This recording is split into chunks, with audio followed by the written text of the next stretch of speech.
प्रेक्षकांनो, ठरलं तर मग या मालिकेचा 3 जूनचा रिव्ह्यू तुम्ही ऐकत आहात। अर्जुन जेवायला बसलेला असतो, तो विचारतो की आज आपणच आहोत जेवायला, बाकी कुठे गेलेत सगळे। सायली म्हणते पूर्णाजी आत्ताच जेवून वर गेल्यात, आमरस घ्या ना।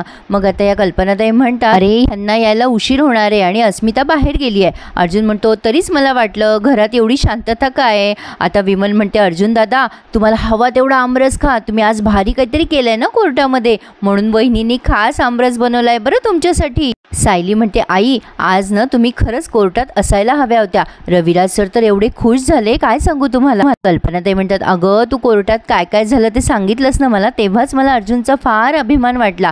अर्जुन बाळा असंच यश मिळवत जा हं, तुझं मनापासून अभिनंदन। अर्जुन म्हणतो थँक्यू ममा, आणि विमल सुद्धा अभिनंदन असं म्हणते अर्जुनला। तर आता अर्जुनने मात्र ही सगळी विक्ट्री स्वतःवर नाही घेतली हां, तो म्हणतो अभिनंदन करायचंच असेल ना तर चैतन्य करा, त्याने सगळे पुरावे मिळून खूप मदत केली। सायली म्हणते हो आई खरंच, अजून त्या साक्षीला माहिती नाहीये चैतन्य भाऊजी आपल्या बाजूने काम करतायत, ते त्यांचं काम ना अगदी चोख करतील। आता तेवढ्यात ही अस्मिता तिथे आली आहे आणि अशी रागाने बघतीये सगळ्यांकडे। आता अर्जुन घाबरतो आणि कल्पनाताई आवाज देतात तिला अस्मिता अगं ये ना इकडे। मग आता ही आल्या आल्या लागली तनतन करते आणि ती पर्स अशी टेकवते टेबलावर आणि रागाने बघते या सगळ्यांकडे।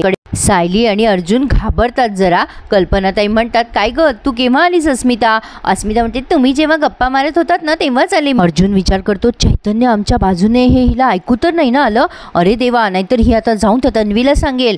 पण आता इकडे साक्षी मात्र रडायला लागते चैतन्य समोर। आय एम सॉरी, आता एकामागे एक सीन ते असे नेहमीप्रमाणे घेतात हे माहितीच आहे तुम्हाला प्रेक्षकांना, पण साक्षी हसते की रडते हे चेहऱ्यावरनं नाही कळते। असो आता चैतन्य तिला म्हणतो साक्षी मी आता तुला शेवटचं विचारतोय, मला एक्सप्लेनेशन दे, कोर्टात जे काही झालं ते खरं आहे की खोटं आहे, मी शेवटचं विचारतोय तुला, साक्षी बोल। आता मनात विचार करत असतो चैतन्य आज मी तुझा गुन्हा वदवूनच घेणार आहे तुझ्याकडनं साक्षी शिखरे।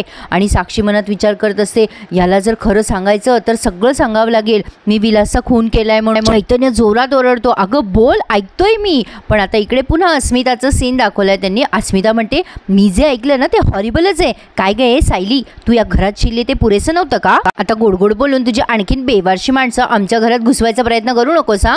आता या अर्जुनला कळे नाही अशी काय बडबडतीये। कल्पनाताई म्हणतात अगं बाई जरा तोंड सांभाळून बोल, काय विषय चालू आहे हे माहितीये का तुला। मग आता अस्मिता म्हणते हो चांगलंच माहितीये मला, ही सायली आता बोलत होती ना की ते आपलं काम चोख करतील म्हणून, तिच्या आश्रमातल्या माणसांबद्दलच बोलत असणार नाही, तर वशिला लावून आपल्या घरामध्ये काम करायला तिच्या आश्रमातली माणसं घेऊन येणार, बेवारशी लोक ती। कल्पनाताई म्हणतात अगं बाई असं काही नाहीये। अस्मिता म्हणते मला माहितीये असंच आहे, या सायलीने एका रात्रीसाठी त्या पोरीला आपल्या घरात आणलं आणि आपल्या घराची धर्मशाळा करून ठेवली, आता या घराचा पुन्हा आश्रम करू नका म्हणजे मिळवलं। आता कल्पनाताईंना राग येत असतो, पण आता अर्जुन खूप भारी खिल्ली उडवतो हिची। अर्जुन म्हणतो अगो काय त्रागा करतेस अस्मिताताई, अगो आमरस आहे आमरस, आमरस पी 4-5 वाट्या, थंड आमरस आहे पी पी, जरा थंड होशील ग तू। अस्मिताला प्यायचं तर आहे पण ॲटिट्यूड कोण दाखवेल ना। आता विमलला म्हणते विमल मला इथे बसायची इच्छा नाहीये, माझ्या खोलीत घेऊन ये आमरस। मग अर्जुन तिला आणखीन चिडवतो 5-6 वाट्या पाहिजे का। आता अस्मिता गेल्यावर अर्जुन म्हणतो बाप रे मला वाटलं आता हिने ऐकलं की काय चैतन्य आपल्या बाजूला आहे, टेन्शनच आलं होतं मम्मा मला। आता कल्पनाताई म्हणतात अरे बाबा हिने जर ऐकलं असतं ना तर आत्तापर्यंत अख्ख्या पनवेलला कळलं असतं। आता हे सगळेजण हसायला लागतात अस्मिताला। कल्पनाताई अर्जुनला म्हणतात अरे पण चैतन्य जे काही काम करतोय ना अर्जुन त्याचा फायदा तुम्हाला आश्रमाच्या केसमध्ये होईल ना नक्की।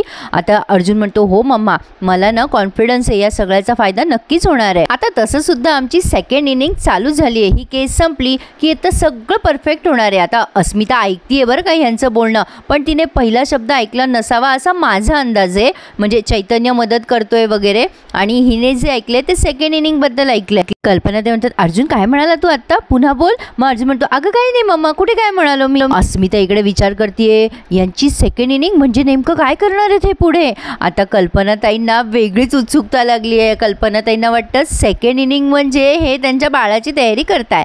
अर्जुन म्हणतो मम्मा अगं आमरस वाढ मला। मला. कल्पनाताईंनी सेकंड इनिंगचा वेगळा गैरसमज घेतलाय आणि या अस्मिताने वेगळा. बापरे, गोंधळ नुसता या मालिकेमध्ये, हंगामाच हंगाम आहे. असो, तर आता इकडे चैतन्य ओरडतो साक्षीवर आणि म्हणतो, खोटेपणा, फक्त खोटेपणा करते साक्षी तू माझ्यासोबत. आता साक्षी त्याच्या मागे मागे जाते. अरे चैतन्य ऐक ना रे माझं. चैतन्य पुन्हा बाजूला येतो आणि म्हणतो, लांब राहा माझ्यापासनं. तुझ्यासाठी मी माझ्या सगळ्या माणसांशी भांडलो ग, अर्जुनशी, रविराज सरांशी. तू काय केलंस ग? तू मला त्यांच्यासमोर तोंड घाशी पाडलंस. काय ग साक्षी, तुझं खरं प्रेम आहे ना ग माझ्यावर, का ते सुद्धा खोटं आहे? आता लगेच ही साक्षी म्हणते, अरे तुम्हाला वाटेल ते बोल चैतन्य, पण माझ्या प्रेमावर संशय घेऊ नकोस, हवं तर मी तुझ्या पाया पडते. आता चैतन्य तिचा हात असा धरतो आणि म्हणतो, असं पायाबिया पडून काही होणार नाहीये. तुला जर माझा गमावलेला विश्वास परत मिळवायचा असेल ना, तर तुझ्याकडे एकच मार्ग आहे साक्षी. आता तो तिचा हात धरतो आणि तिला खाली बसवून म्हणतो, विलासच्या खुनाच्या दिवशी त्या रात्री काय काय घडलं हे मला खरं खरं सांग. अगं साक्षी, तू मला काहीही सांगितलं ना तरी मी तुला त्यातून सोडवेल ग. अगं माझं किती जीवापाड प्रेम आहे तुझ्यावर. तू मला सगळं खरं खरं सांग फक्त साक्षी. अगं मी तुझ्या सगळ्या चुका घालेल पोटात, तुझ्या सगळ्या चुका मी माफ करेल, पोटात घालेल, पण फक्त मला खरं बोल ग साक्षी, प्लीज खरं बोल. काय संबंध आहे तुझा विलासच्या खुनाशी? साक्षी विचार करत असते, याला जर मी खरं खरं सांगितलं तर हा खरंच मला विलासच्या खुनातून सोडवेल का?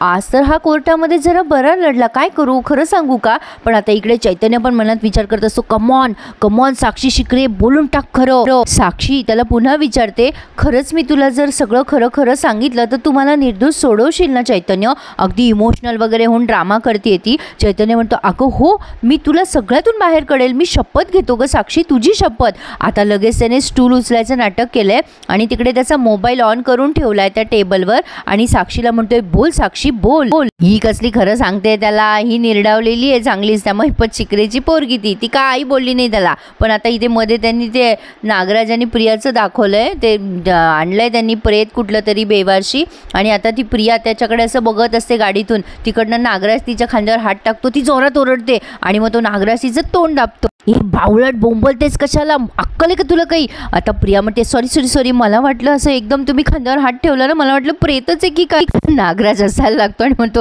अगं तू कॉम्पिटिशन देते सुमनला, बिंडोकपणात कळतोय का तुला? प्रिया पुन्हा गाडीत त्या प्रेताकडे बघायला लागते. नागराज म्हणतो, आता काय वाट पाहते का, ते जिवंत होईल ना? प्रिया म्हणते, ओ असं कशाला बोलताय तुम्ही काही पण. नागराजने हिची पूर्ण खिल्ली उडवली आहे शेवटपर्यंत. आता यांनी घेतलंय तिथून ते आणि आता गाडीत बसलेत, कुठेतरी पोहोचवायचंय ना त्यांना ते. आता नागराज पुन्हा तिची उडवतो आणि म्हणतो, प्रिया अशी एकटक बघू नको हा त्या बॉडीकडे, नाही तर ती बाई उठून बसेल पटकन. प्रिया म्हणते, ओ काही पण काय बोलताय तुम्ही? नागराज म्हणतो, एवढी काय घाबरते का तू ना? आता प्रिया म्हणते, मला काही सवय नाही आहे अशा डेड बॉड्या गाडीत घेऊन फिरायची, हसताय काय, चला ना लवकर. आता ही दृश्य काळोखामध्ये त्यामुळे जराशी डार्क आली आहे. असो, तर आता इकडे सायली बघते, अर्जुन मधुभाऊंच्या केसचे नोट्स काढत असतो, ती पाणी घेऊन येते ना बेडरूम मध्ये, ती विचारते त्याला, काय करतायत सर? अरे हे काय, मधुभाऊंच्या केसचे मुद्दे काढताय तुम्ही? आजच तर केस झाली ना आपली. अर्जुन म्हणतो, हो पण आता आपल्याला वेळ घालून चालणार नाहीये, पुढची डेट आता मी लवकर मागवणार आहे, आपल्याला आपली स्पीड पुढे वाढवायला हवी, मधुभाऊंना उशीर नाही झाला पाहिजे आता सोडवायला.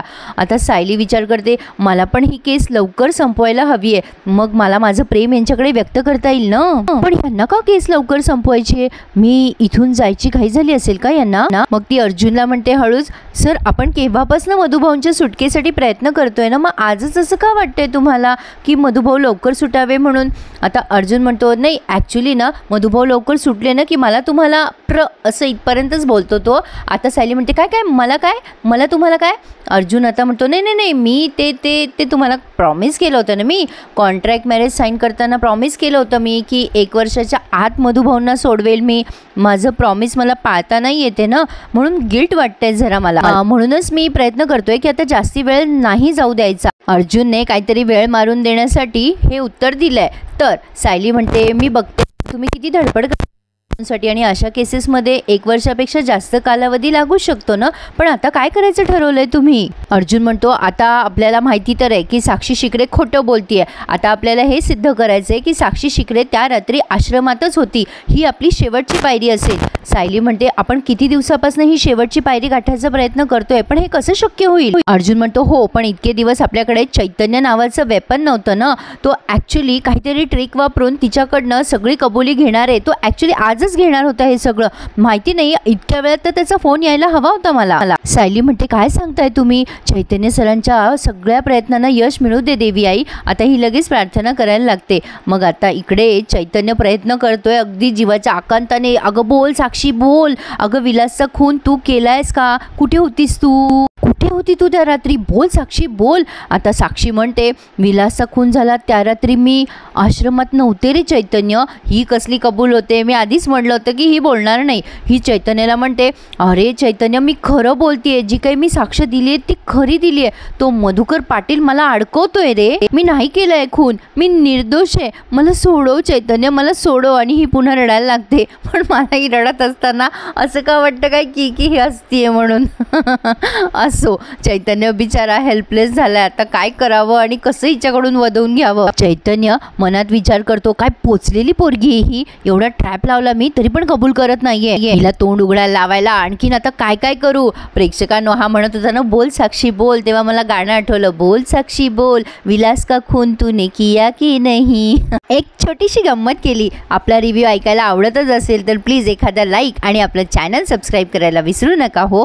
तर पुढे आपण पाहतोय या नागराजने आणि प्रियाने ती डेड बॉडी कुठे फेकली आहे हे काही मला कळलं नाहीये, कारण खूप अंधार आहे तिथे. आणि आता नागराज म्हणतो चल लवकर बस गाडीमध्ये, काम फत्ते झालंय आपलं, 90% तरी काम फत्ते झालंय, उरलेलं 10% सुद्धा लवकरच होणार आहे. प्रिया म्हणते आता किल्लेदार आणि सुभेदार फॅमिलीला कळू देत, त्यांची प्रतिमा एकदाची गचकली आहे. नागराज म्हणतो आणि तिच्या चितेवर आपण आपली पोळी भाजून घ्यायची आहे. काय दाखवलेत हे दोघं जण. असो आता अर्जुन सायलीचं सीन दाखवलंय पुन्हा. सायली म्हणते तुम्हाला काय वाटतं साक्षी एवढ्या लवकर कबूल करेल चैतन्य सरांकडे की तिनेच खून केलाय. अर्जुन म्हणतो माहिती नाही, पण ती साक्षी चैतन्याला हर्ट करू शकणार नाही, कारण ही केस संपेपर्यंत तिला चैतन्याची गरज आहे. सायली म्हणते आता ह्या क्षणाला तिथे काय चालू आहे आपल्याला कळलं असतं तर बरं झालं असतं ना. अर्जुन म्हणतो हो ना, एव्हाना त्याचा फोन यायला हवा होता, थांबा मीच फोन करून बघतो चैतन्याला. अर्जुनने आता कॉल लावलाय चैतन्याला. इकडे साक्षी ड्रामा करत असते, अरे मला माहिती आहे मी कोर्टात खोटं बोलले तुझ्याशी, अरे सॉरी त्यासाठी, पण मी खरंच खून नाही केलाय रे विलासचा, माझ्यावर विश्वास ठेव चैतन्य. अरे मी अशी मुलगी आहे का रे, म्हणजे मुंगी सुद्धा मारत नाही मी, तू ओळखतोस ना मला.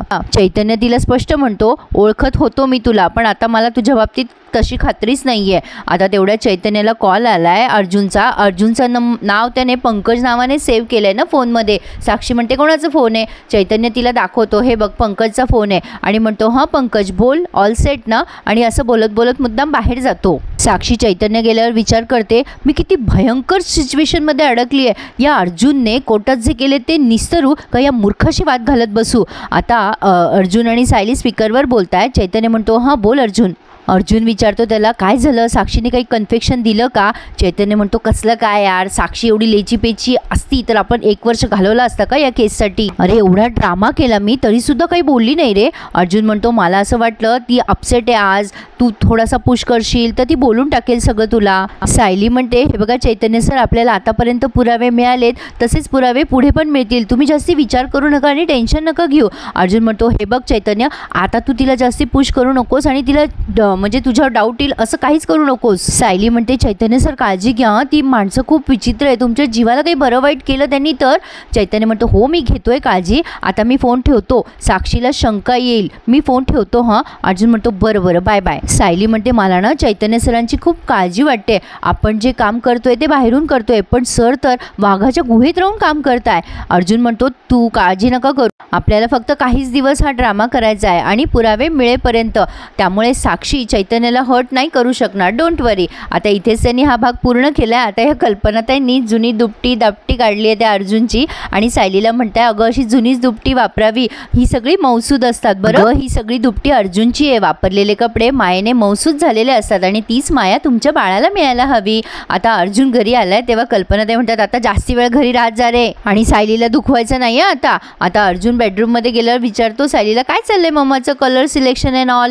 सायली म्हणते त्यांना वाटते की आपण आता आपल्या बाळाची तयारी करतोय. अर्जुन आता डोक्याला हात मारून घेतोय. काहीतरी मजेशीर ट्रॅक बघायला मिळणार आता आपल्याला. प्रेक्षकांनो कल्पनाताई खूप गोड सासू आहेत ना. असो आजचा भाग असा होता, विशेष काही दाखवलं नाहीये पण बरंच काही दाखवलंय, खूप मोठा होता, डिटेलमध्ये मिळालाय. लाईक करायला आणि चॅनलला सबस्क्राईब करायला प्लीज विसरू नका. धन्यवाद.